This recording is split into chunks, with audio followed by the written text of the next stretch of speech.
दोस्तों, स्वागत है आपका मेरे चैनल में।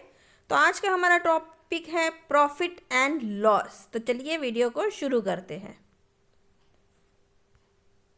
इसमें ये फर्स्ट पार्ट है। फर्स्ट पार्ट में देखते हैं। चलिए स्टार्टिंग इंट्रोडक्शन।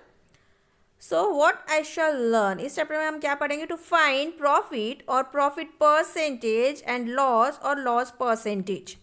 प्रॉफिट क्या है, प्रॉफिट परसेंट क्या है, लॉस क्या है, लॉस परसेंटेज क्या है, ये हम पढ़ेंगे। And to solve problems on profit and loss, profit और लॉस पे कुछ प्रॉब्लम्स हम सॉल्व करेंगे।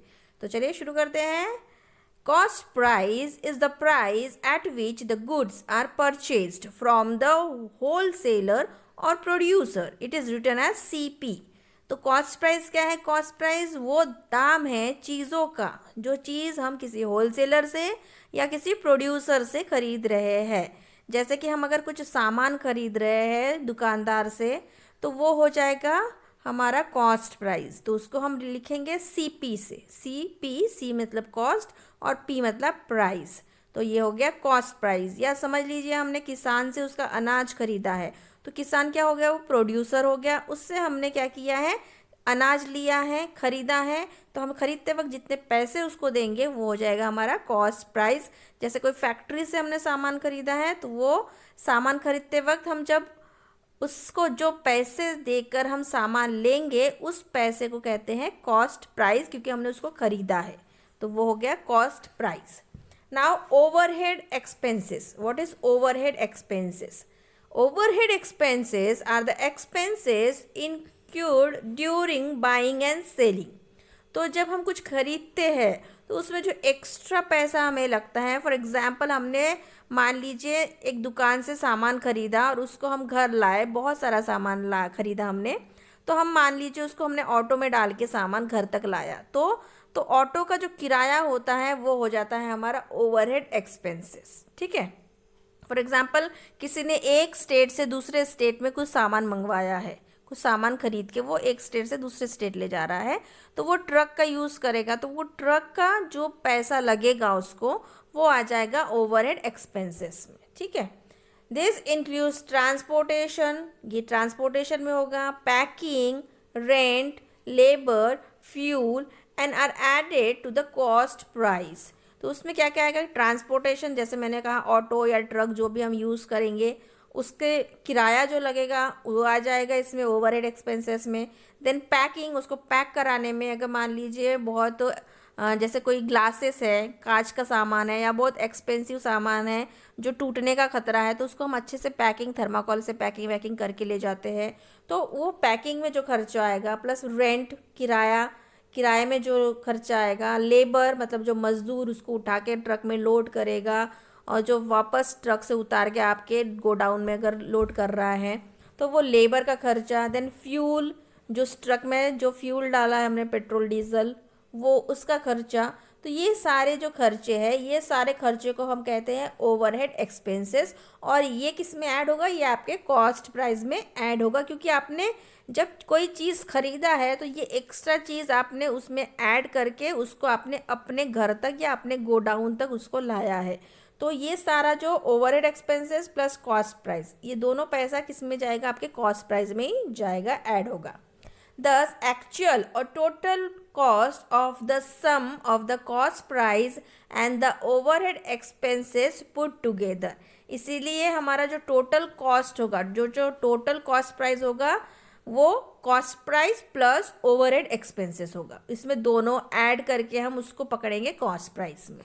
तो उसको हम एक्चुअल कॉस्ट प्राइस बोल सकते हैं या तो हम उसको टोटल कॉस्ट प्राइस बोल सकते हैं। Then marked price. What is marked price? So marked price is the price at which goods are available in the shop or market. It is written as MP. So marked price क्या होता है? जो भी चीज़ें हैं, सामान है, वो जब दुकान में या मार्केट में हम बेचते हैं या खरीदते हैं, तो उसके ऊपर एक रेट लिखा हुआ होता है, तो उसको हम कहते हैं मार्क्ड प्राइस, या उसका शॉर्ट फॉर्म हो जाएगा MP। ठीक है। Then selling price. What is selling price? Selling price is the price at which the shopkeeper sells the good to the consumer or customer. तो जो आपने खरीद के लाया, मान लीजिए आपने कोई ड्रेसेस खरीद के लाया, आप साड़ियाँ या ड्रेस बेचते हैं, तो आप जब ये किसी फैक्ट्री से आप वो साड़ी लेकर आए हो, ठीक है, तो वो जब लेके आते हो तो वो हो जाएगा आपका कॉस्ट प्राइस। उसमें जो ट्रक का, ऑटो का खर्चा या तो वो मज़दूर का खर्चा जिसने सामान ढो के लाया है, तो वो सब मिला के हो जाएगा आपका टोटल कॉस्ट प्राइस। फिर जब कोई दुकानदार, आप दुकान में उसको रखे हो, दुकान में रख के आप उसको बेच रहे हो, तो आपके पास जब कोई कस्टमर आएगा और आप उस ड्रेस को या उस साड़ी को आप उस कस्टमर को दोगे, तो कस्टमर आपको जो पैसा देगा वो हो जाएगा आपका सेलिंग प्राइस, वो हो जाएगा आपका सेलिंग प्राइस, और वो कस्टमर का हो जाएगा वो कॉस्ट प्राइस, लेकिन आपका होगा वो सेलिंग प्राइस, क्योंकि आपने कॉस्ट प्राइस उस फैक्ट्री में दिया था, ठीक है। कॉस्ट प्राइस आपका फैक्ट्री में गया, और ये आप जब बेच रहे हो कंज्यूमर को या कस्टमर को, तो ये हो जाएगा आपका सेलिंग प्राइस, क्योंकि आप सेल कर रहे हो, तो ये हो जाएगा सेलिंग प्राइस।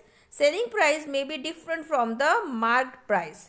जो सेलिंग प्राइस है वो मार्क प्राइस से अलग हो सकता है। जैसे किसी किसी में हम देखते हैं कि जैसे साड़ी वाले हो गए, ड्रेसेस वाले हो गए, उन लोग एक मार्क प्राइस लिख के रखते हैं ड्रेसेस के ऊपर, एक कॉस्ट लिख के रखते हैं कि 600 रुपये की ड्रेस है या 800 रुपये की ड्रेस है। लेकिन हम क्या करते हैं, उसमें बार्गेनिंग करते हैं। जो कंज्यूमर आता है ख़रीदने के लिए वो उसमें बार्गेनिंग करता है, बार्गेनिंग करके वो कुछ रुपए कम करवाता है। तो जो मार्क प्राइस हमने मान लीजिए 600 में उसका मार्क उसमें लिख के रखा कि ये साड़ी 600 रुपये की है, लेकिन कंज्यूमर ने, जो कस्टमर आया, उसने उसको बार्गेनिंग करके 50 रुपये उसने कम कर दिया, तो अब आप उसको बेचोगे 550 रुपये में, ठीक है। तो आपने 50 रुपये कम करके बेचा है। तो हमेशा ज़रूरी नहीं कि जो मार्क प्राइस है और जो आपका सेलिंग प्राइस है वो दोनों सेम हो, वो दोनों अलग हो सकता है। So selling price is written as SP। तो सेलिंग प्राइस को हम SP करके डिनोट करते हैं। तो एक हो गया cost price, that is CP, एक हो गया overhead expenses, then mark price MP and selling price SP। ठीक है, क्लियर हो गया सब कुछ। चलिए आगे बढ़ते हैं। Now what is profit and what is loss. So profit is earn when the selling price is more than the cost price. तो आपको प्रॉफिट कब होगा, जब आपका सेलिंग प्राइस, जब आप बेच रहे हो, वो जब ज़्यादा होगा किससे, कॉस्ट प्राइस से, तब आप प्रॉफिट करोगे, तब आपको फ़ायदा, प्रॉफिट मीन्स फ़ायदा।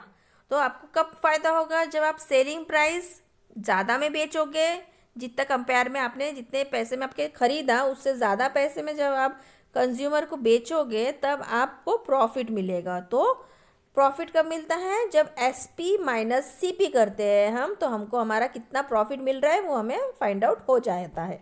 तो प्रॉफिट का फॉर्मूला क्या है, profit equal to SP minus CP। Profit equal to SP minus CP means selling price minus cost price. ठीक है। Now loss, what is loss. Loss मतलब हमें कितना नुकसान हुआ है।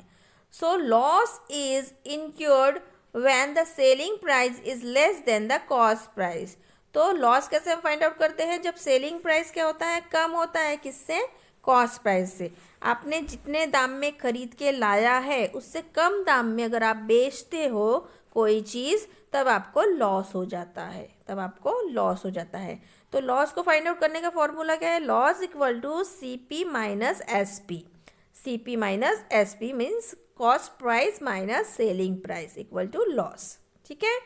तो ये दो फॉर्मूला है, इनको अच्छे से आप याद कर लीजिए। Profit equal to SP minus CP and loss equal to CP minus SP। Okay, clear. चलिए आगे बढ़ते हैं। कुछ एग्जाम्पल्स हैं, चलिए एग्जाम्पल देख लेते हैं। एग्जाम्पल के थ्रू हम प्रॉफिट और लॉस कैसे फाइंड आउट करते हैं वो देख लेते हैं। So first example is Rohan bought 10 kg mushrooms from the market at 45 per kg। तो रोहन ने 10 kg मशरूम्स खरीदा मार्केट से 45 पर kg, 45 रुपीज़ पर kg करके। ठीक है, 1 kg का दाम है 45, तो उसने 10 kg खरीदा। He spend 100 on fuel for transportation. उसने 100 रुपये किस में खरीदा, ट्रांसपोर्टेशन में फ्यूल डाला, पेट्रोल डाला, एंड 50 ऑन पैकिंग, और 50 रुपये उसने पैकिंग का किया। Then he sold all mushrooms at 64 per kg। उसने खरीदते वक्त 45 रुपीज़ पर kg खरीदा और बेचते वक्त उसने 64 रुपये करके पर kg बेचा। सो फाइंड द प्रॉफिट और लॉस इनक्योर्ड ड्यूरिंग द सेल। अब आपको फाइंड आउट करना है कि रोहन को प्रॉफिट हुआ है या लॉस हुआ है। अगर प्रॉफिट हुआ है तो कितना प्रॉफिट हुआ है, और लॉस हुआ है तो कितना लॉस हुआ है। तो देखिए यहाँ पे एक हिंट्स देकर है, hints and tips. Always remember that if overhead expenses are mentioned in the question then total CP is equal to CP plus overhead expenses. तो अगर इसमें एक्स्ट्रा आपके ओवरहेड एक्सपेंसेस देकर है तो आपको उसको टोटल सीपी में ऐड करना है, मतलब सीपी प्लस ओवरहेड एक्सपेंसेस को ऐड करेंगे तब आपका जो एक्चुअल सीपी है वो निकलेगा। तो पहले हम ओवरहेड एक्सपेंसेस जो है उनको ऐड कर लेते हैं। चलिए सॉल्व करते हैं इस प्रॉब्लम को। So CP of the mushroom cost price कितना होगा, 10 kg खरीदा, 1 kg का दाम कितना है 45। सो 10 kg का दाम कितना होगा, 10 kg का दाम होगा 10 into 45 equal to 450 rupees. 450 rupees का उसने 10 kg का मशरूम खरीदा है। ठीक है, यहाँ पे हमारा निकल गया। अब उसने क्या किया है, यहाँ पे देखिए 50 रुपीज़ उसने पैकेजिंग में लगाया है और 100 रुपीज़ उसने फ्यूल में यूज़ किया है। तो वो हम क्या करेंगे, जो हमारा जो सीपी है उसमें ऐड करेंगे। तो ओवरहेड एक्सपेंसेस हो गया ये 150 रुपीज़ उसने एक्स्ट्रा खर्चा किया है। तो ये दोनों का हम ऐड कर देंगे, ऐड करके हमारा जो एक्चुअल सीपी है वो निकल आएगा। So actual CP of 10 kg mushroom is equal to 450 plus 150 equal to 600 rupees. कितना हो गया, 600 रुपीज़। अब देखते हैं उसने कितने रेट में उसको बेचा, तो सेलिंग प्राइस निकालते हैं। सो सेलिंग प्राइस ने क्या किया है, 64 रुपीज़ पर केजी उसने बेचा है मशरूम को। सो देखिए total SP of 10 kg, 10 kg उसने बेच दिया 64 रुपीज़ करके। सो 64 इंटू 10 करेंगे हम तो क्या आ गया 640। देखिए उसको खरीदते वक्त जो उसको टोटल रेट कितना पड़ा था, उसको ओवरहेड एक्सपेंसेस मिला के 600 रुपये, और बेचते वक्त उसने 640 रुपये में बेचा है। तो कौन सा बड़ा है यहाँ पे, इसका सीपी बड़ा है कि एसपी बड़ा है, एसपी बड़ा है, मतलब सेलिंग प्राइस बड़ा है। तो जब उसका सेलिंग प्राइस बड़ा है मतलब रोहन को क्या हुआ है, रोहन को यहाँ पे प्रॉफिट हुआ है। रोहन को क्या हुआ है यहाँ पे, प्रॉफिट। तो कितना रुपए प्रॉफिट हुआ है, तो माइनस कर देंगे हम। देखिए S P minus C P कर दिया हमने, 640 माइनस 600 इक्वल टू 40 रुपीज़। तो रोहन को 40 रुपये का फ़ायदा हुआ है। सो रोहन को प्रॉफिट कितना हुआ है, रोहन को प्रॉफिट हुआ है 40 रुपीज़ का। ठीक है, चलिए हम अब नेक्स्ट आगे बढ़ते हैं, नेक्स्ट क्वेश्चन देख लेते हैं। So next question is a fruit seller bought 100 apples at ₹6 each. एक फ्रूट सेलर ने 100 एप्पल्स खरीदे, एक एप्पल का रेट है 6 रुपये। ठीक है, he spend ₹250 on transportation and storage. तो उसने 250 रुपीज़ उसने ट्रांसपोर्टेशन और उसको स्टोर, जो एप्पल्स हैं उनको स्टोर करने के लिए खर्चा किया है।